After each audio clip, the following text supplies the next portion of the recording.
All right. On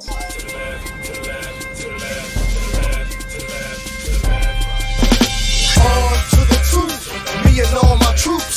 No time for a truce, there's only time for truth.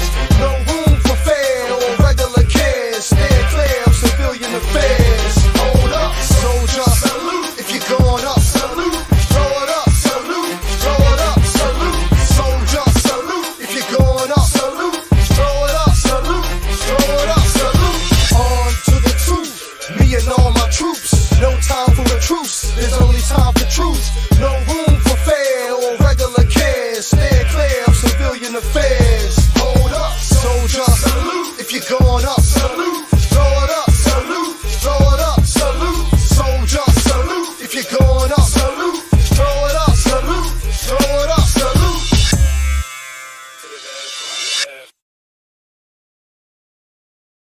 So y'all, all right, family. I said I was gonna show y'all these videos how the government had their hand in the death of Fred Hampton, Malcolm X, and Dr. King. Let me get right on into it because it's kind of lengthy. All right, all praise to the Most High and Shalom. Y'all read your word and stay prayed up.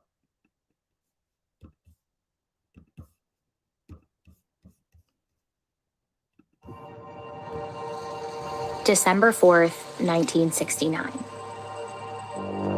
Akua Njeri was 19 years old and sleeping next to her fiance, the Illinois Black Panther Party chairman, Fred Hampton. The next thing I remember was someone in our room shaking Chairman Fred. Chairman, wake up, wake up.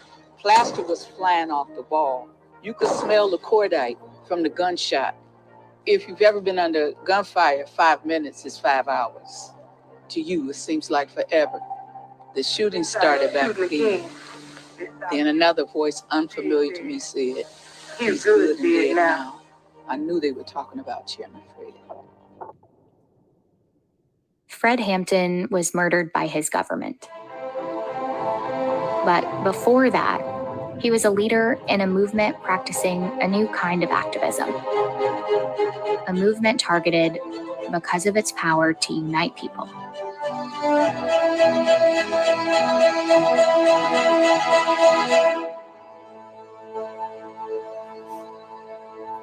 Marking 1964 as a historic year in race relations, on July 2nd, President Johnson signed into law the Civil Rights Act. It was the strongest... In the 1960s, racial progress in the U.S. was at a turning point. Activists won major civil rights victories, and the era of Jim Crow laws came to an end. But at the end of the decade, there were still deep social and economic gaps for Black people across the country. Black Americans continued to face high poverty, poor housing, and unemployment, and they still had little to no political representation. These disparities and an increase in brutal police violence led to uprisings across the country.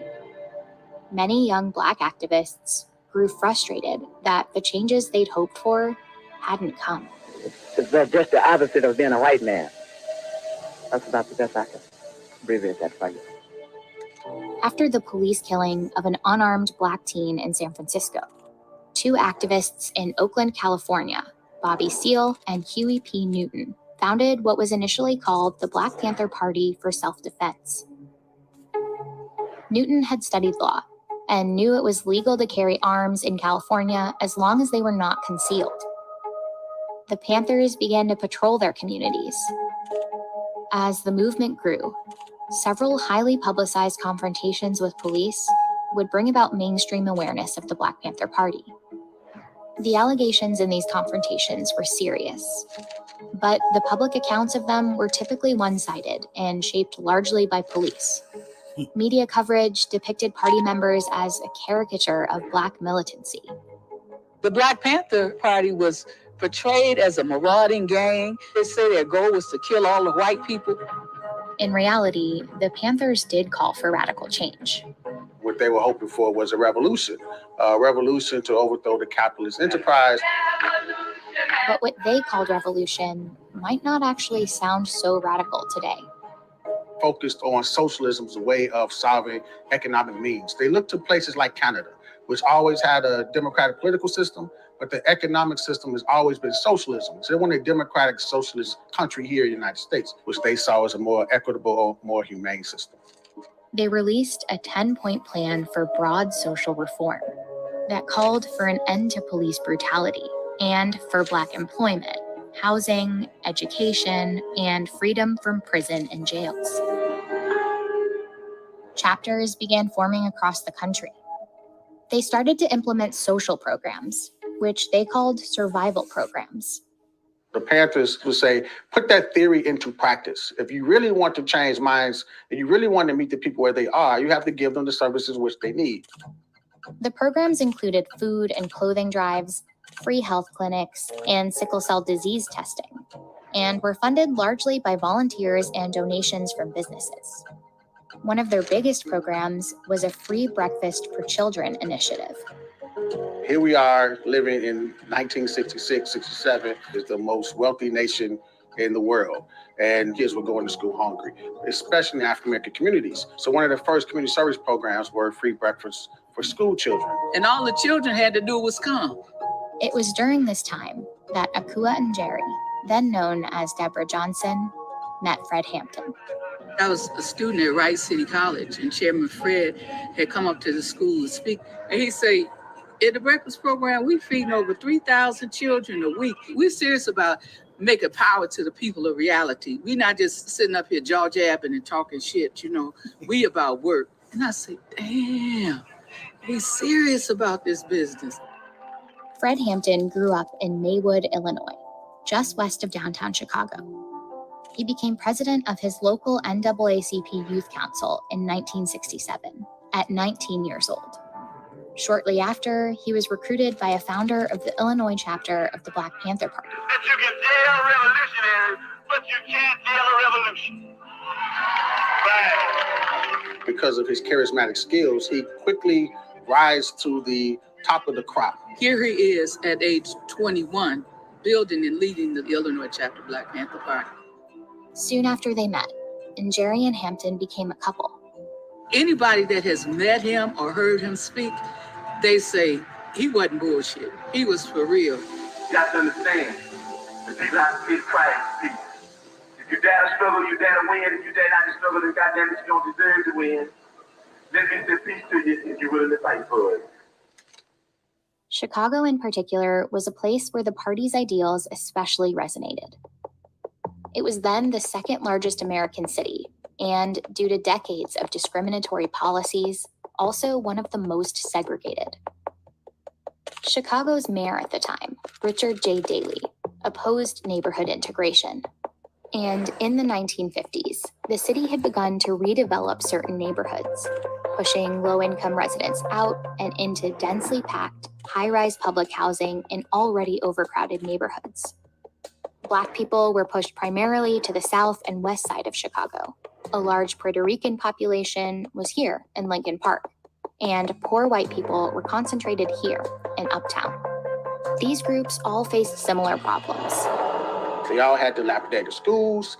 They all had dilapidated homes. They were all being drafted into Vietnam. Very few of those communities had health care. In 1969, Hampton led the Panthers towards an unexpected alliance, a coalition of activists working across racial lines against a corrupt city government that threatened their communities. We're going to fight racism, not racism, but we're going to fight with solidarity. What they had in common was their poverty. So they was building a revolution based on class solidarity that transcends race, that they all had the same hell to pay. Hampton named the group the Rainbow Coalition.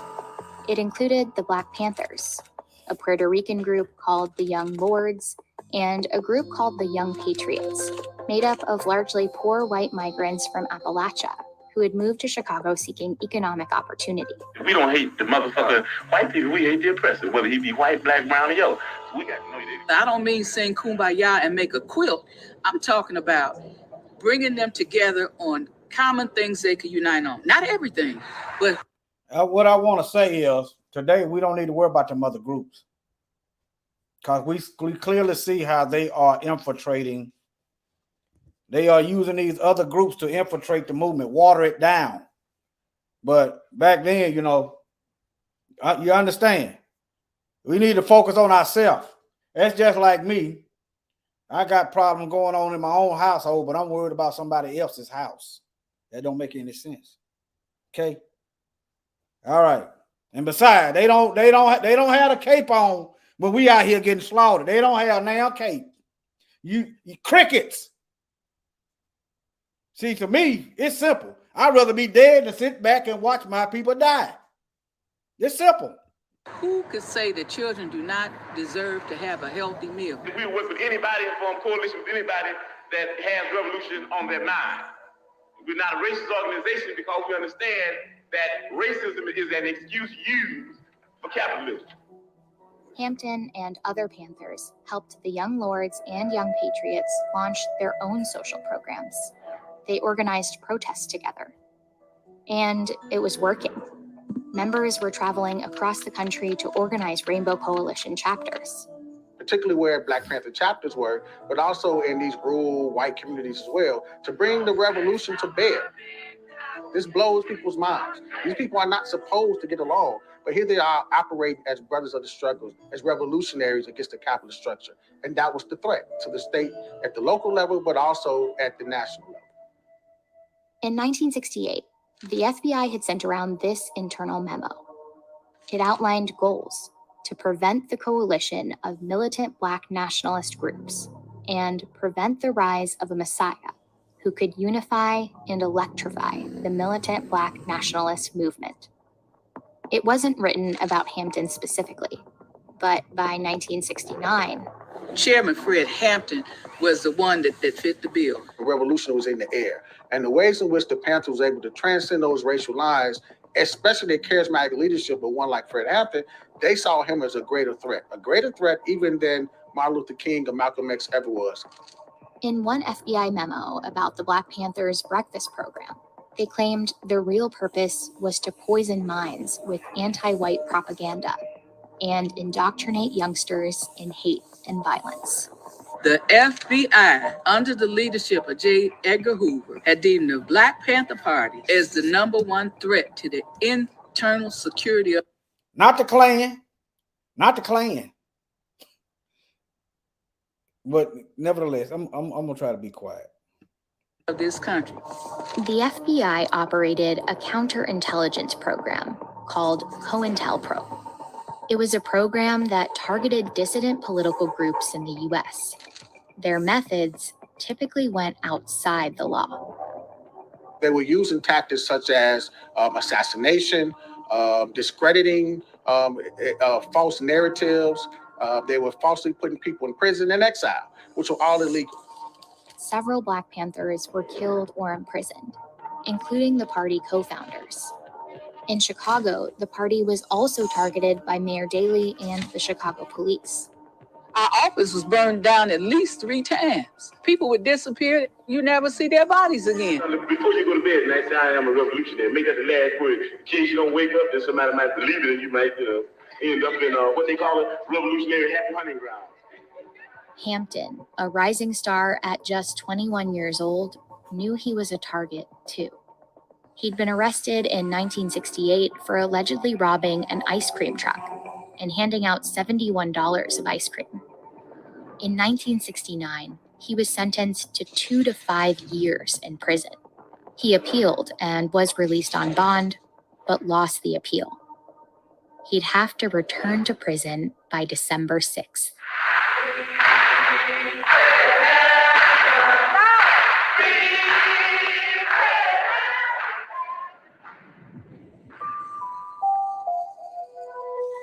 On December 4th, around 4 a.m., 14 Chicago. Y'all pay attention now.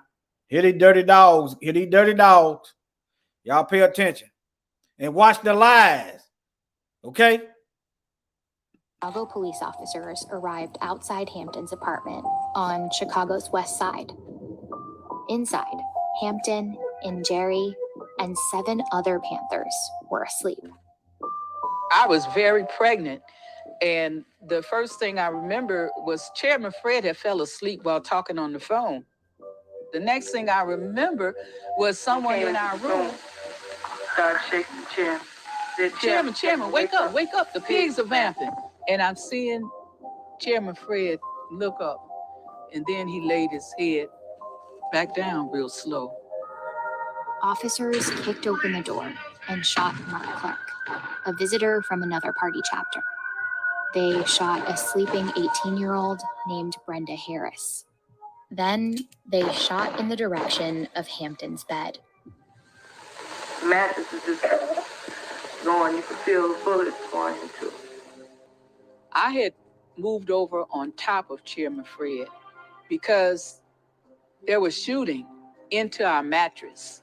The person that had come into the room kept shouting, stop shooting, we have a pregnant sister in here. Eventually, the shooting stopped. And Jerry was forced into the kitchen when she heard another voice. Someone said he's barely alive. He'll barely make it. I assume they talked about Chairman Fred. Steve said he's good and dead now. As they took me out and jammed a revolver to my stomach as I was handcuffed behind my back. I didn't look towards our bedroom because I didn't know what I would see or how I would respond. The police fired nearly 100 shots. Fred Hampton and Mark Clark were dead.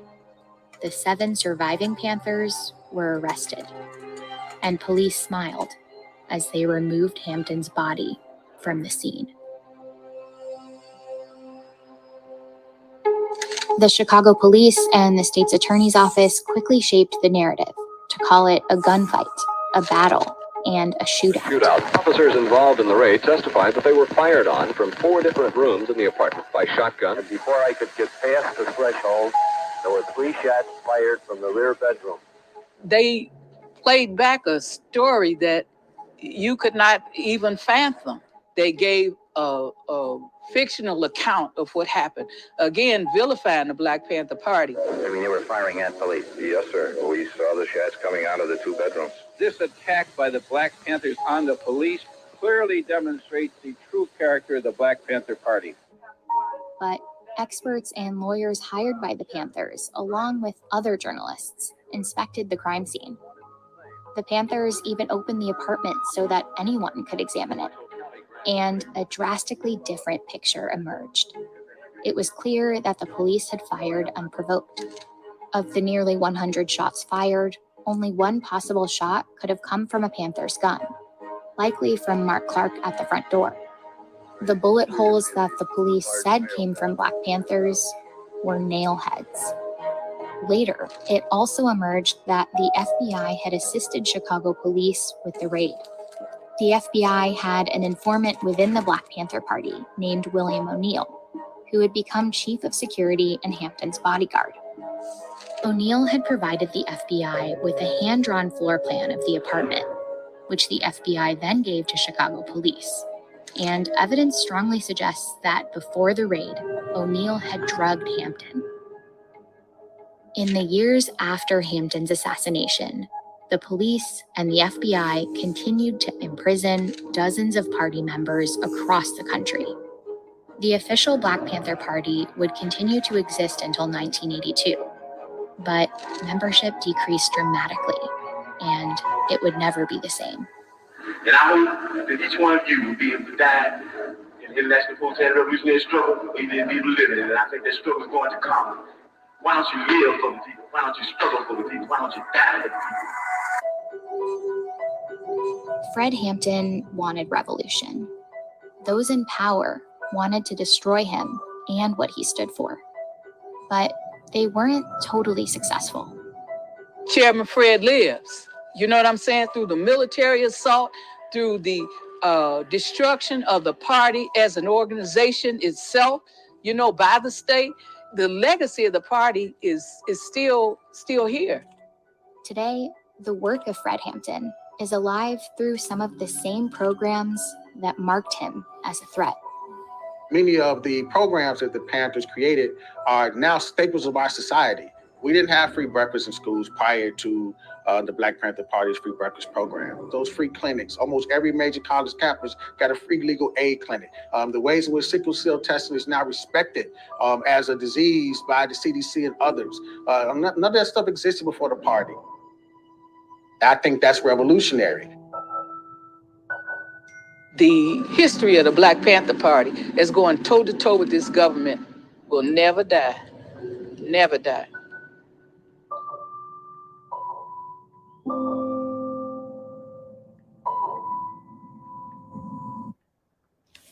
Thanks for watching this video.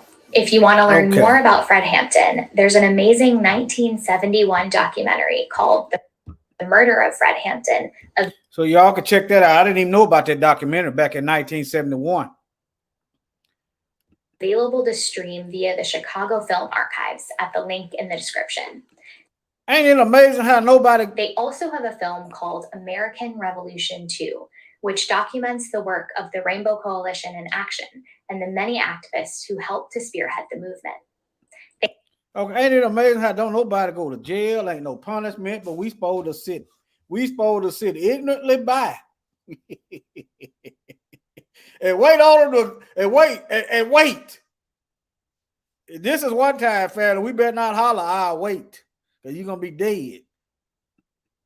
And your family, and see, not doing anything don't guarantee you no safety. We done seen coons get blown away. I have. People in their sleep, they killed them in their sleep. We done seen, how many times have we seen black women, black people, they bust up in the house and they sleep? But nevertheless, put your faith in the Most High, because this government ain't worth nothing. Report, I'm Amy Goodman. The FBI and New York Police Department. This Malcolm X, y'all. Oh, yeah. O'Neal, yeah. This Malcolm X. Oh, yeah, baby. Departments are facing new calls to finally open their records related to the assassination of Malcolm X, shot dead 56 years ago at the Audubon Ballroom in Harlem, February 21st, 1965. This comes after the release of a deathbed confession of a former undercover New York police officer who admitted to being part of a broad New York police and FBI conspiracy targeting Malcolm. In the confession, the former officer, Raymond Wood, who died last year, admitted he entrapped two members of Malcolm's security team in another crime, a plot to blow up the Statue of Liberty, just days before the assassination. On Saturday, Ray Wood's cousin, Reggie Wood, read the letter at a news conference at the Shabazz Center in Harlem. It was my assignment to draw the two men into a felonious federal crime so that they could be arrested by the FBI and kept away from managing Malcolm X's Audubon Ballroom door security. I just had to say something. They gonna just draw them into a crime. If they would do that illegally, what else will they do? They'll just say they done anything. You know, I notice they're not doing any kind of counterintelligence on these white supremacists out here. Nothing. Okay? Just keep that in mind. I'm gonna go back a little bit. See, this is a play. This is a thought out plan. Get rid of his trusted security. See, this, think about that. Get rid of his trusted security. Saturday, Ray Wood's cousin, Reggie Wood, read the letter at a news conference at the Shabazz Center in Harlem. It was my assignment to draw the two men into a felonious federal crime so that they could be arrested by the FBI and kept away from managing Malcolm X's Audubon Ballroom door security on February 21st, 1965. In his letter, Raymond Wood also revealed he was inside the Audubon Ballroom at the time of Malcolm's assassination. At least one other undercover New York police officer, Gene Roberts, was also inside after infiltrating the security team of the Organization of Afro-American Unity, the group Malcolm founded after leaving the Nation of Islam. Both officers, Wood and Roberts, were part of the Bureau of Special Services and Investigations, or BOSSI, a secretive political intelligence unit of the NYPD nicknamed the Red Squad. Following Malcolm's assassination, police arrested 3 members of the Nation of Islam for his murder, but questions about the guilt of the men have lingered for decades. In his letter, Raymond Wood openly says one of the men, Thomas Johnson, was innocent and was arrested to, quote, protect my cover and the secrets of the FBI and the NYPD, unquote. Ray Wood's letter echoes claims in recent books by Manning Marable and Les Payne that some of Malcolm's actual assassins were never charged. In a moment, we'll be joined by Raymond Wood's cousin, Reggie Wood, who released his deathbed confession. But first, I want to turn to the words of Malcolm X himself, speaking after his home in Queens was firebombed just a week before his assassination, February 14th, 1965. My house was bombed. It was bombed by the Black Muslim movement upon the orders of Elijah Muhammad. Now, they had planned to do it from the front and the back so that I couldn't get out. They covered the front completely, the front door. Then they had come to the back, but instead of getting directly in the back of the house and throwing it this way, they stood at a 45-degree angle and tossed it at the window, so it glanced and went onto the ground. And the fire hit the window, and it woke up my second oldest baby.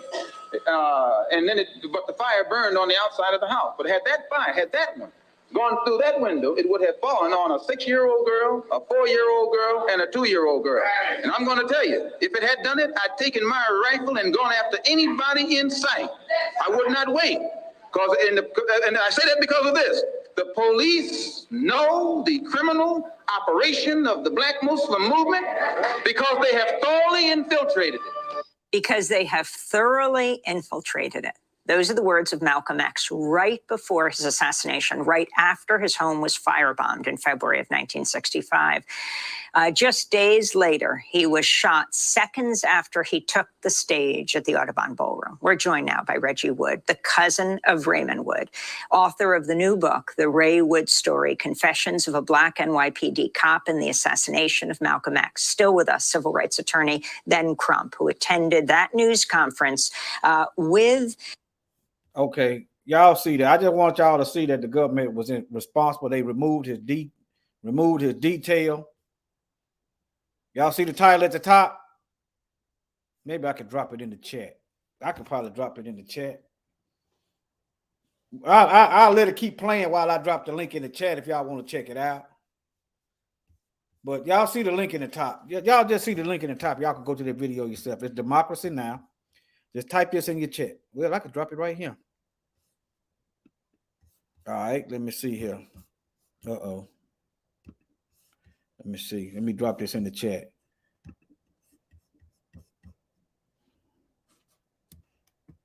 But yeah, y'all can check that out.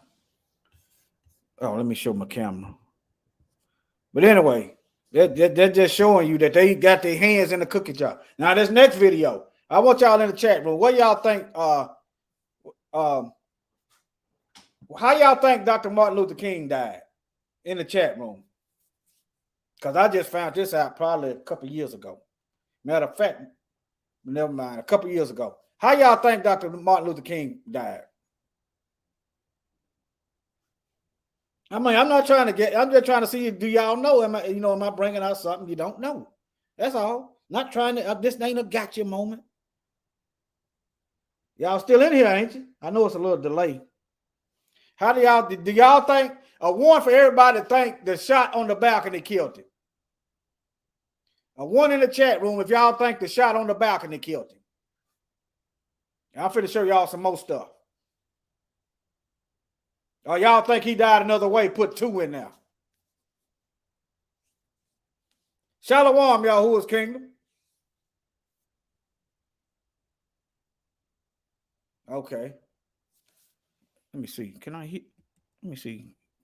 I can't even hear myself. Hold on. Okay. All right. Yeah.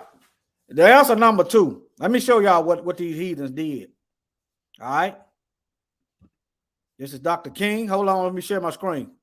These heathens. Let me show. I ain't gonna say it. These heathens But let me just calm down. Getting ahead of myself. All right. Y'all see this title. Y'all learn how to do this stuff yourself. Y'all see that title right here. Y'all see who? Y'all see that? You can type that in and find the same video. And there go a channel right there. But y'all see it. Y'all learn how to do this stuff yourself, all right? Yeah. I didn't know Dick Gregory was telling you. Okay, but let me play this video. Of its most inspirational leaders and activists by honoring the Reverend Dr. Martin Luther King. We know all that he came and dealt with racial fairness and lost his life in that fight. But did you know that there are investigations that have gone on about how actually he died? See, most of us think that we know exactly how he died, how he was shot, and it was an open and shut case. Well, guess what? This is an amazing tale that you're about to hear from Michelle Greenstein about what has been uncovered regarding his death. I'm gonna hand it to you and let you take it away, because in my conversations with you thus far, I have been drop-jawed listening to you. And so was I. I actually spoke earlier today to Dr. William Pepper. He actually, on behalf of Coretta Scott King and the King family, filed a civil suit in the case of the assassination of Dr. Martin Luther King. Now, this is the only trial that's ever been held about this assassination, because as we know, James Earl Ray, after he pled guilty, meant there was no trial. So this is the only trial that's ever been held. Now, we're all familiar with the official story of this lone gunman, right? In 67, James Earl Ray shot him. He was in jail for armed robbery. He somehow escaped. Admitted to it.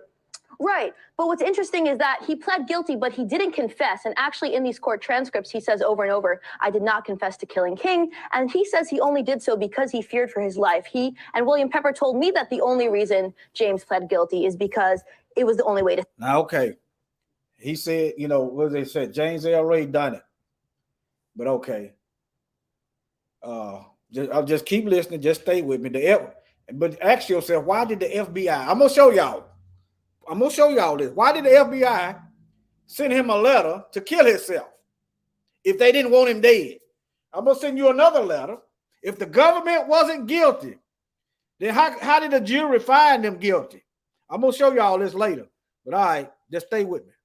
To save his life. Now, he did this as a last resort, and he was actually told by his lawyer, Percy Foreman, that he should take the guilty plea because that's how he was going to get a new lawyer. So he saw this as his only way to get rid of this bad lawyer and get a new lawyer. And interestingly enough, he filed for an appeal days afterward and tried to get a new trial. So like I said, I spoke to Dr. Pepper earlier today. Here's what he had to say about the way Dr. Martin Luther King was actually killed. Wow. He wasn't killed from the bullet that hit him on the balcony. He was taken to the St. Joseph's Hospital, and he was killed in the emergency room of St. Joseph's Hospital by the chief of neurosurgery, Dr. Breen Bland, who came in when they were all working on him in the emergency room, and he said, get out of here, let that die. And as they moved out of the room, the last one out was a surgical nurse, Lula Mae Shelby. And when she heard them gathering up spit in their lungs to spit on Martin's body lying on a bed there, then she saw Dr. Bland take the catheters out of Martin's body and take the pillow from under his head and put it over his face and suffocate him. And that's how Martin King died. That's how he was really assassinated. Now, he might have died anyway from the bullet wounds, but he didn't. He was still alive and still breathing. The chief neurosurgeon, he intervened and he made sure that death would result. Wow. Right? My jaw was on the floor. Now, Dr. Pepper knows this because the son of the nurse, Lula Mae Shelby, who died, but before she died, told her family, the son of this nurse told Dr. Pepper under oath. And when Dr. Pepper confronted a member of the Dixie Mafia, he said, yes, this happened. And actually that the chief of surgery was their family doctor. And that 3 weeks before the assassination, he visited them and said, hey, if the bullet doesn't kill him, make sure he goes to St. Joseph's because we will make sure that he dies. Now, let's talk about this case, okay? This was a civil suit in 1999 where Pepper represented the King family, and that really made the family feel like they had closure. And like I said, it was the only trial ever held.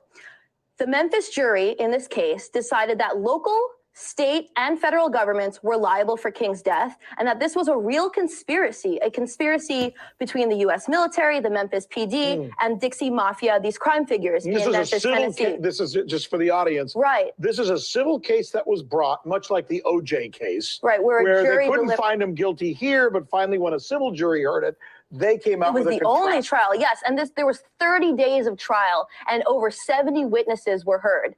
And Dr. Pepper told me earlier today that it took the jury less than an hour to decide after these 30 days that this of was trial. a true conspiracy. Correct. Where others may have been involved. Correct. Other than the person who was accused. And that James Earl Ray was the fall man and that he was unwittingly, unknowingly part of this conspiracy. And the real shooter, I gotta say this, even though we can't get to the whole story, was Frank Strouser. He was a Memphis police officer, the best shot in the Memphis PD. And he was the one who actually fired the fatal shot. Hey, YouTube, thanks for checking out our channel. We hope you enjoyed the video. Okay. Oh, okay. Let me show y'all what else I got while I'm over here. Look, this, and while I'm thinking about it, before I forget, the reason why I said Cointel Pro 2.0, they gonna do this again. They already doing it. This right here ain't nothing but a darn tracking device. Whatever your smart TV, all this stuff where you're speaking Alexa and all this, it ain't nothing but spy tech. So whatever you say, you should be able to say it in their darn face with no fear. Okay? This ain't nothing but spy tech. That's all they got, a doggone eyes and ears in your house. Cointel Pro 2.0. They can sit here. I can text my wife one thing and they'll mess around and get it and probably feed her something else. So what I'm telling y'all, if y'all didn't hear me say it or see me say it, I didn't say it. Matter of fact, they sent letters. They sent letters to get Fred Hampton to try to get him fighting. Let me see here. I'll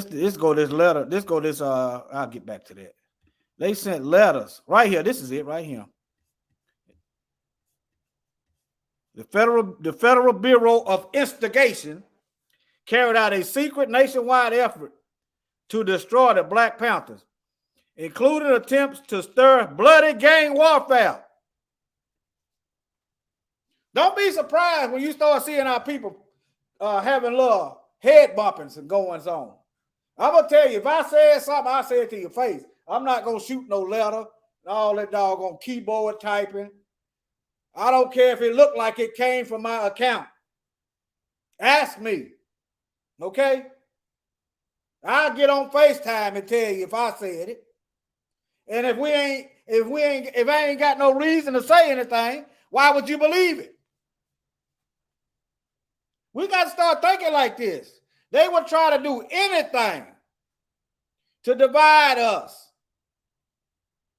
It's called divide and conquer. So look for this Cointel Pro 2.0. Abortion is taking a hit right now. They are not going to stop trying to figure out ways to kill us. It ain't going to happen. And you ain't safe getting over in a corner somewhere hiding. I'm just going to keep it real with you. The Most High has not given us a spirit of fear. But the Psalm said he gonna take us under his feathers, under his wings. But we got to be holy. We got to be set apart. We got to be away from getting away. What I mean by that, repenting from Satan's devices. That way he ain't got no contract. He ain't got no say-so over us. But yeah, look. The Federal Bureau of Instigation carried out a secret nationwide effort. Why ain't they doing this to the Klan? Why ain't they doing this to the January 6th insurrectionists? Why ain't they doing this to the white nationalists? The Klan been around since 1865. Why are they still around? Why are they allowed to get on the keyboard and recruit, write manifestos, go to college campus and recruit, go to get in the neighborhood and recruit, join the police and recruit, join the military, go overseas and recruit Azov, Ukrainians. Yeah, they all the same people. I want y'all to think you ain't. Nevertheless, let me keep reading. I could really go on, but nevertheless, I said what I had to say. Ain't no need of saying no more about that. Between the Panthers and other groups to create factional splits. According to the staff report of the Senate Select Committee on Intelligence Activity, the Bureau's effort, part of the Cointel Pro, a counterintelligence program, contributed to a climate of violence in 4 Black Panthers who were shot to death. So the government had their hand in black folks getting shot to death, stirring up stuff, lying. But we supposed to worry about what Russia doing. We supposed to worry about what China. I'm not worried about nothing. I'm over here reading the Bible. The Bible said it was kings from the east. There's gonna be a military force from the east. I'm looking at the Bible, I'm looking at the Most High, and I know the Most High gonna destroy the whole earth. So why am I gonna shed tears over a doggone big? This ain't number one big cemetery. All right. All right. Did y'all see what this is? Just type this in. Type that in. The New York Times. Just type that in. And it should take you right there. So what I'm getting ready for this stuff now. Get ready. They're going to start doing this stuff again.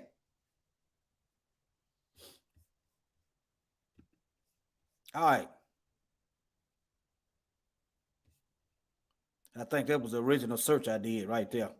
That was the original search. Yeah. I typed in Cointel Pro letters, Fred Hampton, trying to get the stone right. Yeah, they time limited. Their IQ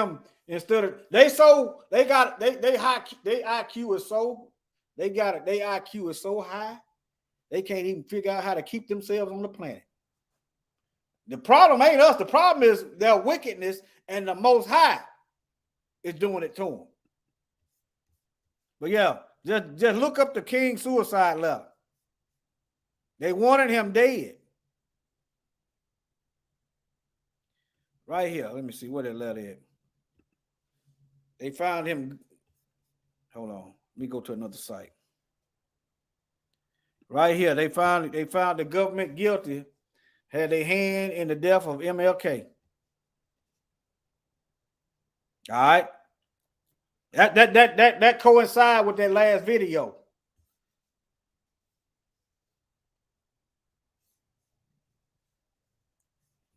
Right here.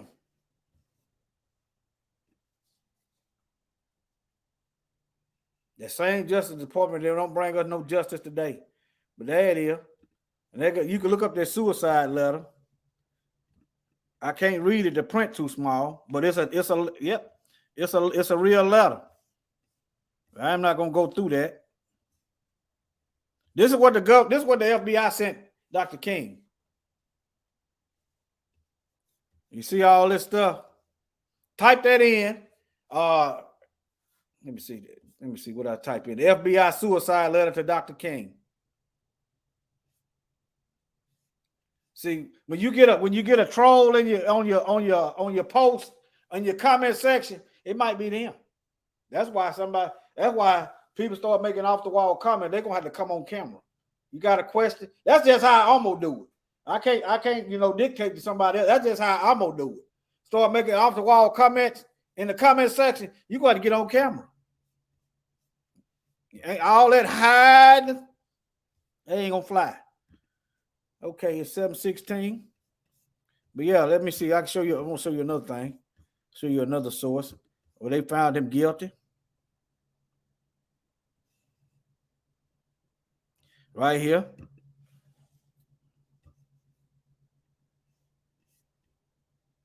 But the same government want to enact RICOs and all this other stuff and lock us up, give us centuries in prison. It's population control. It's eugenics. That's what it is. That's what it is. All right, I showed y'all all the rest of this stuff. Let me see. I think that went faster than I thought. But if y'all want to see them video, there go the title right there. You could go back, pause the video, write down the title. See, write down the title. This is how I learned. Show your kids how to do this stuff. And that's where it's at. You see the title right there. It's gonna take you, you're gonna be able to pull it right up. Same thing right here. Malcolm X. Now I gotta play a little more of this. Let me see. Did the officer admit the role? Yeah, I played that. Okay, same thing.